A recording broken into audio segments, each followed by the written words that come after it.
Nashik road परिसरातील gel road लगतच्या Maharudra colony Vasant Vihar अरिंगळे चाळ येथे सोमवारी सकाळी घडलेल्या एका थरारक घटनेने संपूर्ण शहर हादरले आहे। पतीने पत्नी आणि अवघ्या 7 वर्षीय मुलाची धारदार शस्त्राने निर्गुण हत्या करून स्वतः विषारी औषध प्राशन करत आत्महत्येचा प्रयत्न केल्याची धक्कादायक घटना समोर आली असून या घटनेत अश्विनी किरण हजारे वय 43 वर्ष आणि श्रेयश किरण हजारे वय 7 वर्ष याचा जागीच मृत्यू झाला आहे। तर किरण एकनाथ हजारे वय 54 वर्ष याने विषारी औषध सेवन करून आत्महत्येचा प्रयत्न केला।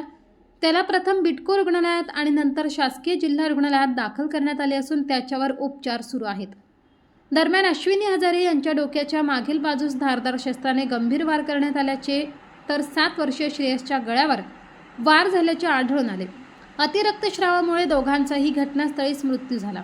मिळालेल्या माहितीनुसार किरण आणि अश्विनी हजारे यांचा 2017 मध्ये दुसरा विवाह झाला होता। दोघांचेही हे दुसरं लग्न होते। किरण हजारे हा रुग्णालयांना ऑक्सिजन पुरवठा तसेच सोलर प्लांट उभारणीचा व्यवसाय करत होता। घटनेची माहिती मिळताच नाशिक रोड पोलिसांनी घटनास्थळी धाव घेत तपास सुरू केला। घटनेमागील नेमके कारण अद्याप अस्पष्ट असून सर्व बाजूंनी तपास सुरू आहे। आरोपींची प्रकृती स्थिर झाल्यानंतर त्यांची सखोल चौकशी करण्यात येणार असल्याची माहिती पोलिसांनी दिली आहे।